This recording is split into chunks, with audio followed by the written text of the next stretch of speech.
सर्वांना माझा नमस्कार. जय हिंद, जय संविधान. नुकताच सर्वोच्च न्यायालयाने एक महत्त्वाचा लव्ह अँड रिलेशनशिपबद्दल निर्णय दिलेला आहे.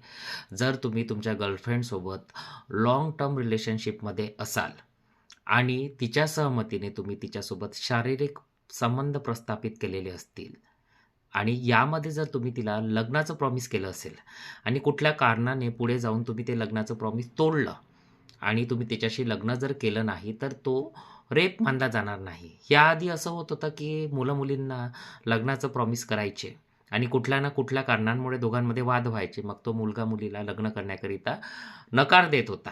तर तिथे कुठे मग बलात्काराची केस त्या मुलावर त्या मुली दाखल करायच्या.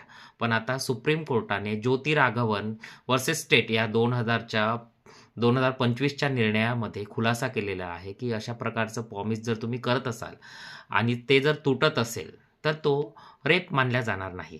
अशाच प्रकारच्या कायदेशीर माहितीकरिता माझ्या पेजला फॉलो करा, माझ्या चॅनलला सबस्क्राईब करा आणि आवडलं तर नक्की शेअर करा.